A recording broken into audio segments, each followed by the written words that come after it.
다질리언 차를 말하다 65번째 시간입니다. 오늘은 자스민티 전통제다에 대해 알아보겠습니다. 생김새는 녹차나 우롱차처럼 보이는데 마셔보면 자스민 꽃향이 풍성하게 배어있는 자스민티. 대체 이 길게 이어지는 꽃향은 어디서 오는 걸까 궁금하지 않으셨나요? 자스민 차잎을 펼쳐놓고 보면 품질이 좋을수록 자스민 꽃을 찾아보기는 어렵답니다. 꽃이 가졌던 맛과 향은 녹차나 우롱차로 온통 다 옮겨지는 것이고요. 형체만 남겨진 꽃에서는 더 이상 원래의 맛이나 향은 느낄 수 없게 됩니다. 제조 과정에서 이렇게 자신의 소임을 다한 꽃잎들은 마지막 단계에서 차잎과 분리되어서 걸러지게 됩니다. 때문에 완제품 자스민티에서는 꽃잎은 흔적조차 남지 않는 경우가 많죠. 또 남아있다 해도 맛에 기여하기보다는 장식 목적인 경우가 많습니다. 중국에서 수백 년 동안 이어져 오고 있는 전통 자스민티 제조법에서는 녹차와 자스민 꽃을 주재료로 사용합니다. 제조 공정의 대다수는 아직까지도 수작업이 많습니다. 이것들은 우리가 흔히 가양차 또는 플레이버 티라고 분류하는 것과는 별개로 센티드 티라고 하는 용어로 불려집니다. 자스민 티를 만드는 중요한 재료 중에 하나는 녹차인데요. 이것을 위해서 차잎을 수확하는 시기는 보통 3, 4월이 됩니다. 이때 수확해서 제조를 마친 녹차는 자스민 꽃을 수확하는 시기가 될 때까지 잘 보관해야 합니다. 자스민 꽃과 녹차 이 두 재료의 생산 시점이 다르기 때문이지요. 무더운 계절 7, 8월은 품질 좋은 자스민 꽃을 수확하는 시기이기도 합니다. 꽃잎이 채 열리지 않은 채로 작고 어린 꽃봉오리들을 골라 수확이 시작됩니다.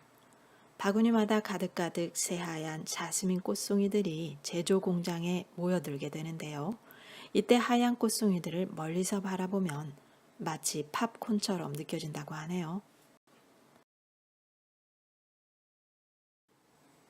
모아진 꽃송이들을 편편한 작업대에 높이가 30cm를 넘지 않도록 펼쳐두는데 이때 실내 온도는 34도 정도를 유지해야 합니다. 온도가 적당히 유지되어야 원하는 시간, 원하는 속도로 꽃잎이 열리게 되는 것이죠. 꽃송이들은 점차 꽃잎을 펼치게 될 텐데요. 6, 70% 정도 열리게 되면 본격적인 다음 작업이 시작됩니다. 우선 적당한 사이즈의 채를 이용해서 아직 열리지 않은 꽃송이나 줄기 같은 이물질들을 걸러주어야 합니다. 그리고 나면 제대로 열린 꽃들만 남게 됩니다. 잘 열린 꽃잎들을 넓게 펴주고 그 위에 베이스로 사용할 녹차도 넓게 펴줍니다. 녹차 위에 자스민, 자스민 위에 녹차 이렇게 여러 겹으로 30에서 50cm 정도 높이를 만들어줍니다. 이때 온도는 대략 38도에서 48도 정도를 유지해야 하고요. 보통은 이 상태로 5, 6시간을 기다려줍니다. 그러는 사이에 자스민 꽃은 꽃잎을 활짝 열게 되고 꽃향과 꽃 추출물을 절정으로 쏟아내게 되는데 이 성분은 고스란히 이웃한 녹차잎에 스며들게 됩니다. 이때 온도가 너무 높아지면 사이사이에 간격을 만들어 주어서 꽃잎이 열기를 분출할 수 있도록 길을 만들어 주기도 합니다. 온도가 지나치게 높아지면 꽃잎이 너무 빨리 시들게 되면서 차잎의 향기 성분을 전달할 충분한 시간을 가질 수 없게 됩니다. 마지막으로 녹차잎과 꽃잎을 뒤섞어 놓고 높이 2, 30cm가 되도록 정리한 다음에 대여섯 시간을 기다려줍니다. 이때 뒤섞인 파일의 온도는 40도 정도를 유지합니다.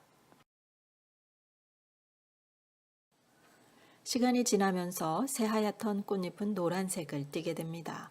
이것은 자스민 꽃이 역할을 다했다는 신호가 됩니다.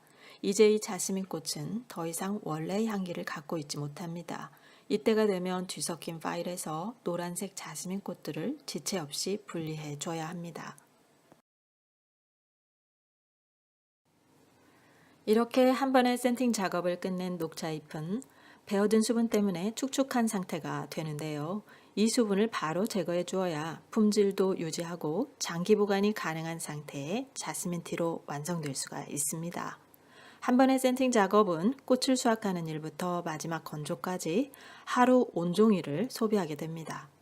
완제품이 되기까지 이 과정을 보통은 3회에서 7회까지 반복하게 되는데요. 매 작업마다 새로운 자스민 꽃을 투입하게 됩니다.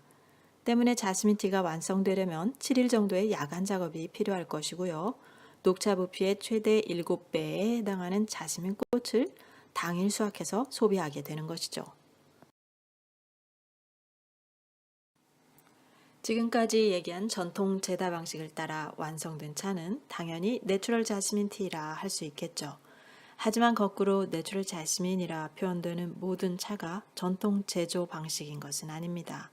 시중에는 전통 제조 방식이 아닌 일반적인 가양차 제조 방식에 따라 완성된 것도 있습니다. 제스민 오일이나 천연 향을 차입해 스프레이해서 쉽고 빠르게 제조된 경우인데 이때 첨가된 재료가 천연이면 내추럴 제스민 티라고 할 수 있겠죠. 단지 마실 때 차이는 있습니다. 향이 깊고 길게 이어지고 반복해서 우려도 깊은 향이 난다면 전통 제스민 티일 것입니다. 가양한 제스민 티는 처음엔 강렬했다가 향이 쉽게 사라진다고 할 수 있겠습니다. 중국이 자랑하는 전통 제스민 티 제다법 알아보았습니다. 짜장면 한 그릇 주문한 중국집에서 전통 제스민 티를 기대하는 것은 다소 무리일 수도 있겠습니다. 다질 연차를 말하다 자스민 티 제다법 이것으로 마치겠습니다. 함께 해주신 여러분 감사하고요. 자스민 티를 이해하는 좋은 계기가 되었기를 바랍니다.